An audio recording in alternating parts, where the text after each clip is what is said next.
Au cœur des structures invisibles qui dirigent ce monde, un nom résonne comme un murmure ancestral, entendu seulement par ceux qui osent regarder au-delà de la surface, Illuminati. Un nom enveloppé d'un brouillard épais de théories, de démentis, de symboles codés, et pourtant omniprésent dans les recoins les plus inaccessibles du pouvoir global. Ce terme, loin d'être un simple fantasme contemporain, porte le poids de plusieurs siècles d'influence occulte.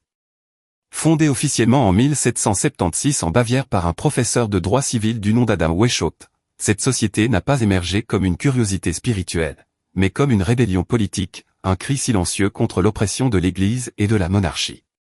Weishaupt ne voulait pas seulement la liberté de penser, mais bâtir un réseau souterrain d'esprits éclairés, inspiré par les structures maçonniques, mais avec une ambition bien plus vaste, remodeler la société à travers la raison pure, libérée des dogmes, unie par une vision invisible.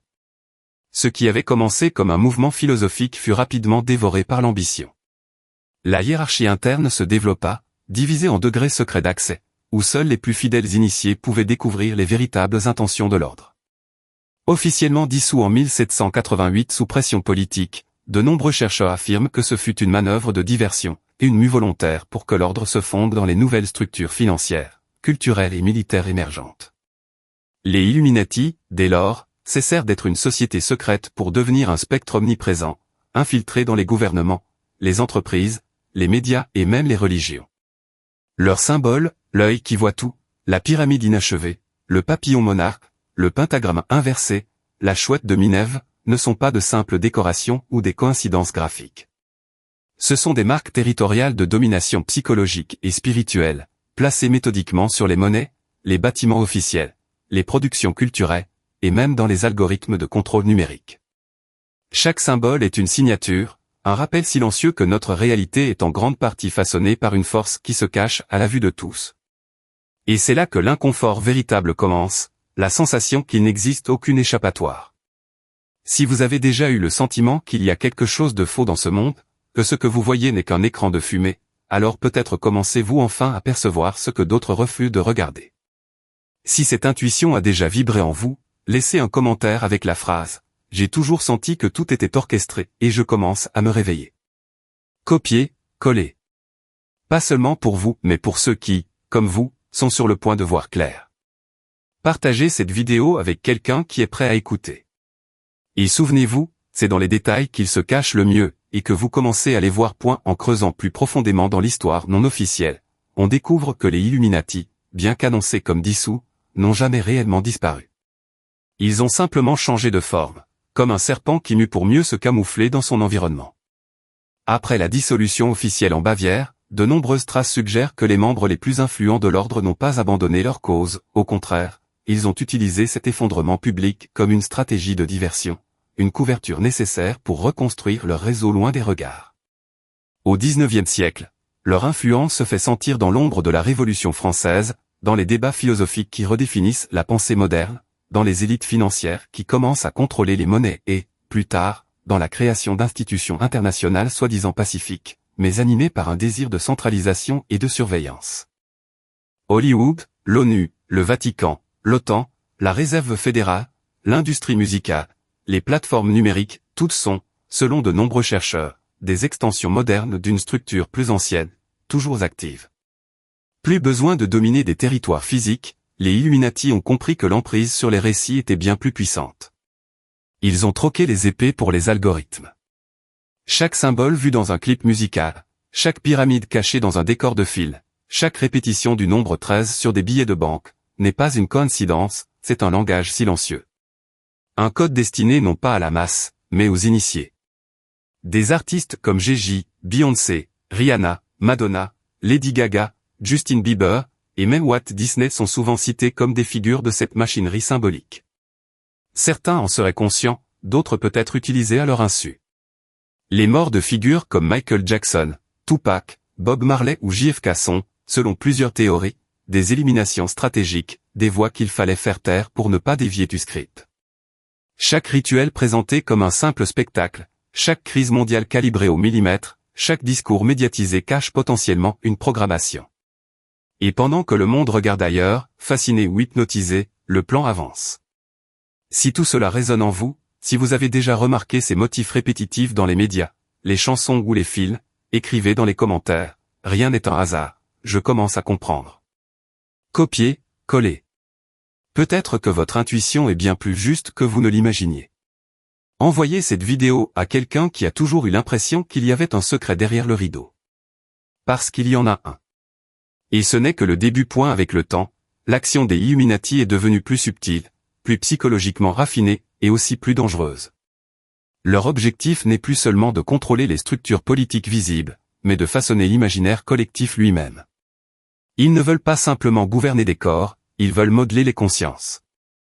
Pour cela, ils ont construit, décennie après décennie, une architecture symbolique et émotionnelle, qui commence dans les récits que nous consommons et s'achève dans les décisions que nous croyons prendre librement. La manipulation des masses passe désormais par les réseaux sociaux, les algorithmes de recommandation, la censure maquillée en modération, et les campagnes de marketing qui ne vendent pas des produits, mais des identités, des visions du monde, des comportements. Parallèlement, des crises sont fabriquées ou exagérées pour justifier des mesures de contrôle de plus en plus strictes. Pandémie, effondrement économique, guerre, inattendue, catastrophes naturelles prévisibles, selon plusieurs analystes et sources alternatives, ces événements seraient orchestrés comme des leviers de transition vers une nouvelle ordre mondiale. Ce système ne reposera pas sur des chaînes ou des prisons, mais sur des contrats sociaux déguisés. Pas besoin de soldats, juste de citoyens soumis qui renoncent à leur liberté en échange de confort, de sécurité et d'une place dans le système. Les Illuminati savent que l'esprit humain craint l'incertitude plus que la servitude. C'est pourquoi ils offrent des réponses simples, des coupables évidents, des solutions rapides, tout en détruisant la pensée critique et la connexion spirituelle authentique. L'aéroport de Denver, avec ses fresques énigmatiques, ses symboles cachés et ses structures souterraines, est souvent cité comme un de leurs centres opérationnels, un bunker déguisé en centre de transit. Chaque peinture, chaque statue, chaque détail architectural contiendrait des messages cryptés. Et si cela vous semble exagéré, rappelez-vous toutes ces fois où vous avez ressenti un malaise face à une image, un discours ou un événement, mais que vous avez choisi de ne pas y penser. Peut-être que ce que l'on nomme paranoïa n'est rien d'autre que de la lucidité en phase de naissance. Si vous l'avez déjà ressenti, laissez un commentaire, je ne suis pas paranoïaque, je me réveille. Copiez, collez. Et soyez ce petit feu qui allume d'autres consciences. La vérité est là, mais elle ne crie pas. Elle attend d'être vue. Avec l'évolution technologique et la fusion croissante entre le monde physique et le monde numérique, les Illuminati ont trouvé le terrain parfait pour asseoir ce que beaucoup appellent déjà un contrôle invisible total.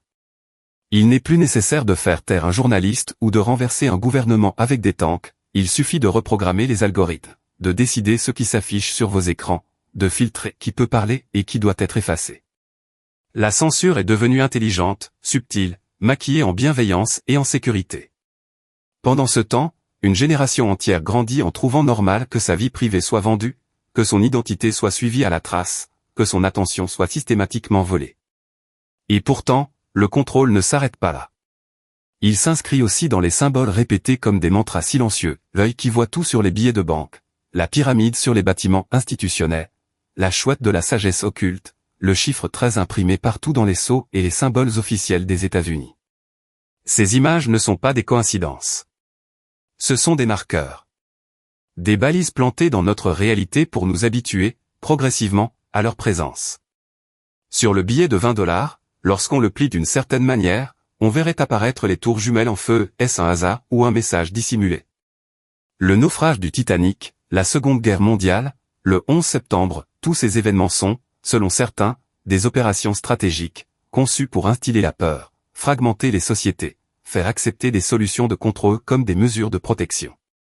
Parmi les théories les plus dérangeantes, celle selon laquelle les Illuminati auraient créé ou pactisé avec une race non humaine, les reptiliens, une espèce hybride à l'intelligence avancée et à l'apparence humaine, infiltrée dans les hautes sphères du pouvoir mondial. Certains affirment avoir vu ces créatures se transformer en direct. D'autres parlent de clones, de technologies secrètes de substitution, de manipulation mentale à distance. Cela semble insensé? Peut-être. Mais ce n'est insensé que pour une conscience programmée à ne croire que ce qu'on lui montre. Si l'histoire est écrite par ceux qui gagnent, que se passe-t-il quand ceux qui gagnent opèrent dans l'ombre depuis le XVIIIe siècle?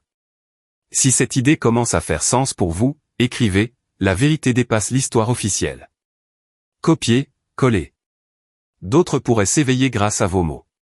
Nous approchons de la dernière couche. Et une fois qu'elle tombera, rien ne sera plus comme avant. Et nous voilà arrivés au seuil de la révélation finale, celle qui ne vient pas avec des éclats de voix, mais avec un murmure persistant, profond, que seuls entendent ceux qui ont cessé de se distraire. La vérité, lorsqu'elle se dévoile enfin, ne caresse pas. Elle blesse. Elle ébranle. Et son silence est plus assourdissant que n'importe quel discours. Selon les textes les plus obscurs qui ont survécu au temps, le but ultime des Illuminati n'a jamais été le pouvoir politique ou financier. Leur objectif véritable est d'ordre spirituel. Ils ne cherchent pas à contrôler les institutions, mais à reprogrammer l'être humain de l'intérieur. Rompre son lien avec le divin, éradiquer sa foi, la remplacer par des codes, des algorithmes, des dogmes technologiques. Ils veulent une humanité déconnectée de son âme, mais entièrement soumise à leur système. Et ce système est déjà en place, villes intelligentes hyperconnectées, monnaie numérique programmable, score de crédit social pour juger vos pensées, disparition lente de toute spiritualité authentique au profit d'une religion mondiale contrôlée. Le site web, officiel, des Illuminati, que beaucoup prennent à la légère, pourrait bien être leur manière cynique de dire « nous sommes là ». Nous n'avons même plus besoin de nous cacher. Car le summum de leur victoire, c'est d'être visible sans être cru. Que reste-t-il aux éveillés? Observer. Témoigner. Résister non pas avec des armes, mais avec une conscience intacte. Résister en refusant de plier. En refusant d'obéir. En refusant de se taire. Parce qu'au fond, ce que les Illuminati craignent le plus, ce ne sont pas les révoltes violentes. Ce qu'ils redoutent vraiment, c'est que vous pensiez par vous-même. Que vous deveniez ingouvernable. Que vous vous souveniez de qui vous êtes vraiment. Et si vous avez lu jusqu'ici, c'est peut-être que quelque chose s'est déjà réveillé en vous. Alors écrivez dans les commentaires, je ne suis pas des leurs. Et je ne le serai jamais. Copier, coller. Pas pour moi, mais pour allumer la flamme chez d'autres. Partagez cette vidéo comme un murmure dans un monde en plein tumulte. Abonnez-vous, activez les notifications et ouvrez les yeux, car lorsque la vérité surgira, il ne restera plus aucun endroit où se cacher. Mais ce que peu comprennent encore, c'est que le plus grand champ de bataille n'est ni dans les rues, ni dans les parlements, ni même dans les cybersphères surveillées. Il est à l'intérieur. Les Illuminati l'ont toujours su, ce que vous percevez comme réalité n'est qu'une interprétation construite, et celui qui maîtrise votre perception détient votre esprit. C'est pourquoi ils ont investi dans chaque canal capable d'influencer vos émotions, l'éducation standardisée, les médias, la musique, le cinéma, les séries, les jeux, les applications. Chaque détail, chaque interface, chaque message contient un filtre. Une programmation subtile mais constante qui vous éloigne de la pensée libre. Ils ne vous disent pas quoi penser. Ils vous montrent sans cesse comment penser. Et ce « comment » est calibré pour favoriser la passivité, le conformisme, le doute de soi, et le rejet de toute forme d'intuition profonde. Le but n'est pas seulement de vous faire obéir. C'est de faire en sorte que vous soyez convaincu de votre propre impuissance. Que vous ne cherchiez même plus à comprendre. Que vous deveniez votre propre geôlier. Dans ce monde, la plus grande forme de révolution est intérieure. C'est refuser d'accepter la normalité imposée. C'est oser remettre en cause tout ce qu'on vous a appris. C'est se reconnecter à une source plus ancienne, plus puissante, celle que ni l'Église, ni l'État, ni les machines ne peuvent contrôler. Et c'est cette reconnexion qui terrifie l'ordre occulte. Car une humanité éveillée, une humanité qui n'a plus peur, ne peut être asservie. Alors si ces mots ont touché quelque chose en vous, pas votre mental, mais ce feu discret au fond de votre être, écrivez, je me souviens de ma vraie nature. Copier, coller. Ce n'est pas juste une phrase. C'est une déclaration silencieuse de souveraineté. Une étincelle. Et parfois, une seule étincelle suffit à embraser l'obscurité.